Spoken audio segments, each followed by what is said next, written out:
Hi guys, welcome back to our video again. Today we gotta test ride this Forza 750. So from the first look of this Forza 750, it's very similar to the XADV, and it also came from the NC family where it first started as an Integra. So I would say that this is my personal first time riding a DCT model. So let us give it a shot and share with you the experience of how this Forza 750 works. So first off, the design looks a bit sporty. You see a lot of sharp lines, arrow pointing forward, inverted go fork, twin disc brake, 4-port dual caliper mount, etc. etc. So you see a little glove box here where you can put your, I guess, your phone or your card here. It's not very huge. Let us operate and see how it goes, and also open up the seat.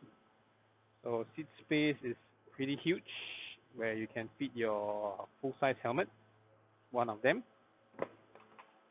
You also have your handrail for your passenger to hold on, and then also you will have this very scooter-like fuel cap.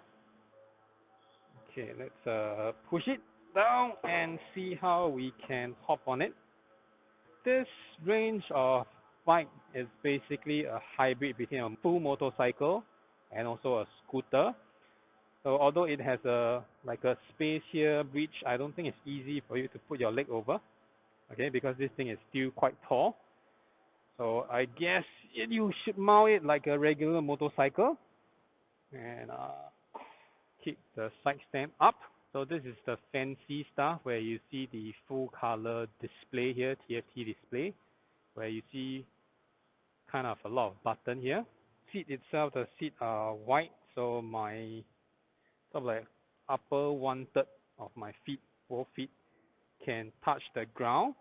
If you want to have a more stable foothold, I guess you need to move forward, and then both your feet can touch the ground.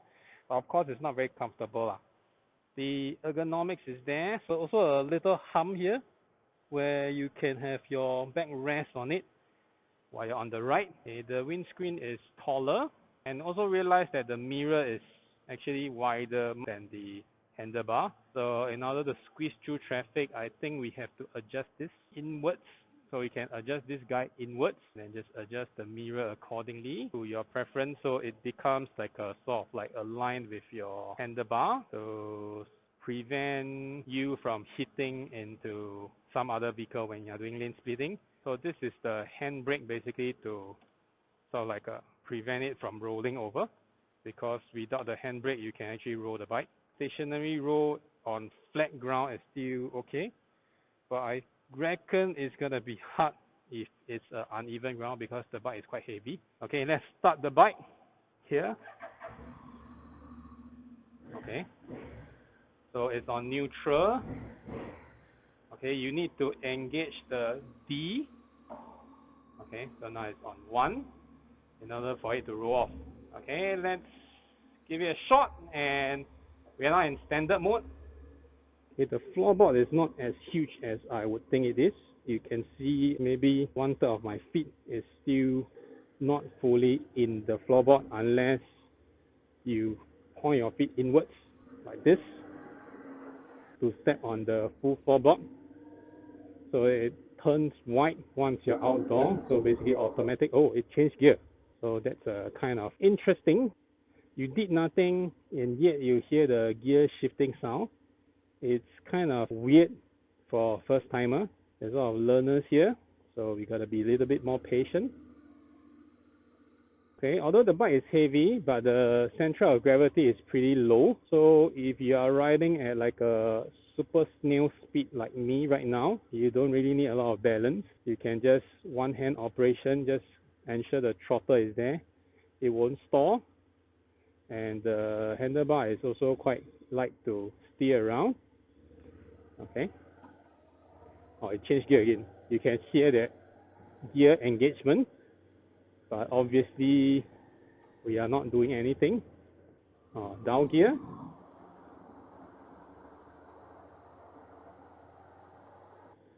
It bends quite well on the corner, but you can really feel the weight.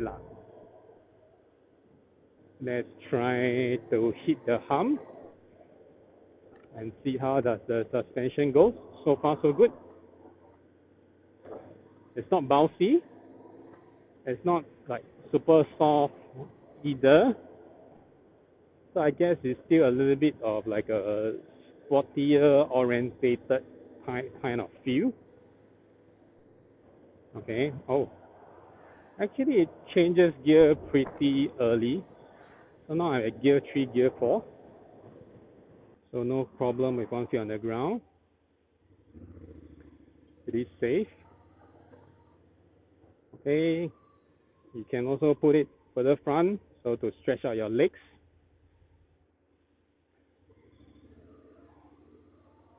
I think this is a more comfortable position where your feet are bent forward and then you sit all the way to the back. Okay, this bike is quite agile. No issue with flicking it left to right. And the wind protection is quite good. So far on lower speed, basically I can only feel it on the upper half of my helmet. The engine brake is also done correctly. It's pretty mellow. It's not like aggressive. Probably because we are at standard mode. So now I'm at gear 1. I can freehand. I don't need to engage neutral. Okay. I don't need to hold my brake like my automatic scooters. So basically it just stays there. Okay, let's try some of the buttons here. Okay, the left right button is basically to switch the base panel to other information like trip A, trip B, your average fuel consumption. So it says 4.4 liters per 100 kilometers, somewhere there. Okay, you even have your hazard light, your high beam, and then the interesting part about DCT, you see this plus and minus. You can actually engage it into full manual mode. Instead of clutch in, shift gear, you can just use the button. We will try it later on. So now we test standard mode. So same thing, you have your power, engine brake, traction control. Why not we switch to sports mode and see how is it different. The throttle response is sharper. You can feel it. And the engine brake is more aggressive. And they also extended the gear change RPM. So now 4,000, yes, 4,000 over before they start shifting. 5,000, 6,000 before they start shifting. Just now was quite mellow. Let's try the standard closed throttle. Okay. The 2.5, they start changing. Now it's gear 4 at 2 point something. Oh, so they changed gear at 3 on standard and then slightly higher on sports mode. Okay, let us try manual. Okay, so now you see it's M and we are at gear 1. So let's go.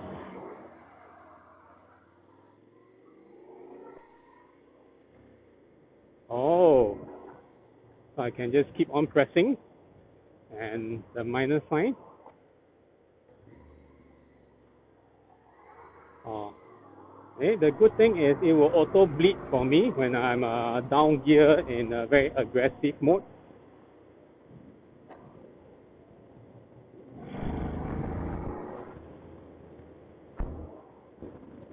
Okay.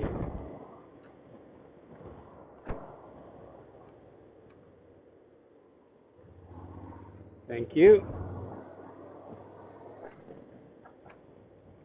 But personally, I would think that only if you are riding in some like a twisty road or some sort, okay, then likely you will go for this manual. If not, I don't see the point for you using it at all.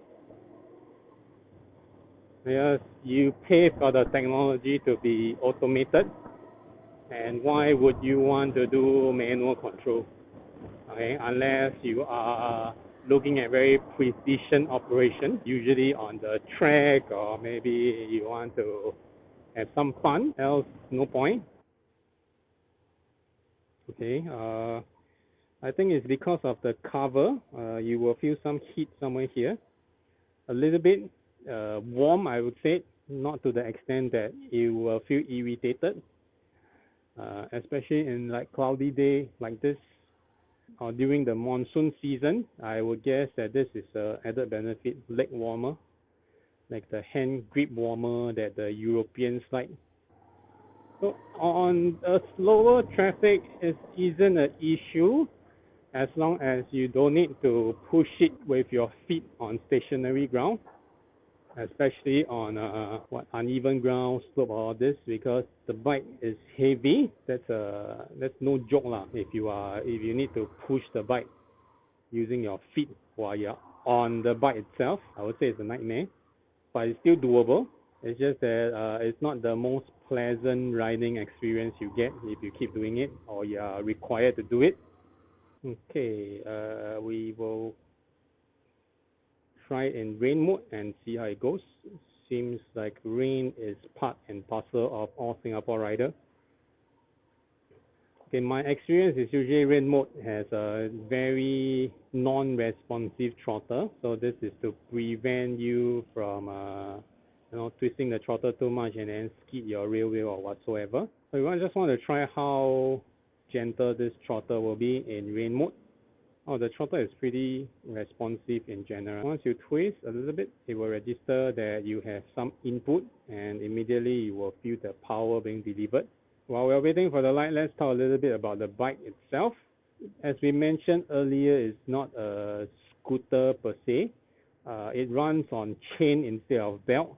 I guess it's because of the high power that it wants to deliver or the minimal power loss that it wants to maintain. Generally, you cannot say that belts are for low power bike because you see Harley Davidsons and some other bigger scooters like the X-Max 500cc and stuff are using it. So generally, chain-driven transmission has better power delivery, lesser power loss, and also longevity lah. Okay, so basically, I would say that it will be more durable or less prone to failure over time because it's DCT, so you are required to put in more engine oil. Okay, if I'm not wrong, it's 4 point something liter lah. Okay, so we will update the correct value later on the screen. Okay, let's try to do a U-turn, see how it works. Okay, not bad, not bad. I think we can go lower. It's just that I'm not confident to do so. Let's try again to do it lower, see whether it stalls. No.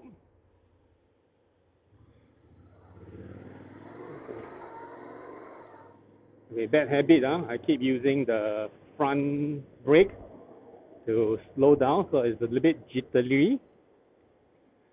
Okay, let's try using rear brake. Okay, so the turning radius is alright. Wrong sign. So you see, I always mistaken the horn as the signal light. Or rain mode, now I'm gear 5. The throttle response is much tame, very tame I would say, on rain mode. Okay, let's use sports now. Let us head to the highway to try out the highway speed. So although this bike looks huge, let us try if we can squeeze through traffic. I reckon it shouldn't be a problem as long as my mirror can pass through. I realize the gear shifting is pretty smooth. You can almost feel nothing to it if you are not paying attention, and which is a good sign lah. Right? It gives you 6 gears control. Unlike a CVT, there's limitation to the top end of the speed. Yet it has that close to CVT feel that there's no gear change at all. So we try if we can squeeze through. I doubt so lah. But and I also don't dare lah because it's not my bike. Same goes to the up gear actually. So you can't really feel the up shifting if you are not paying attention. So you can hear that sound if you are on a windy day or your helmet is really quiet. I don't think you can even hear that sound. Whoa.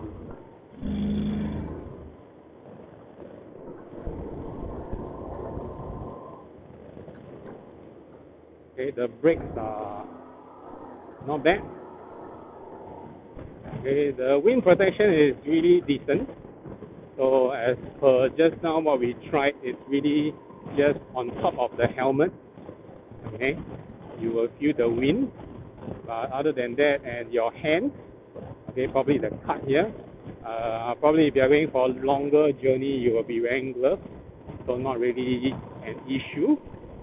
Let's try to do a curve.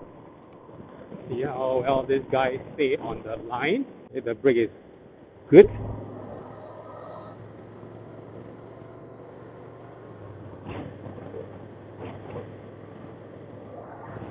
Okay, not bad, not bad. You don't really need to push the bike down really hard. It stays on the line. I mean, of course, on day to day, not talking about sportier type of riding. Alright, I noticed that the standard mode doesn't like to downshift a lot.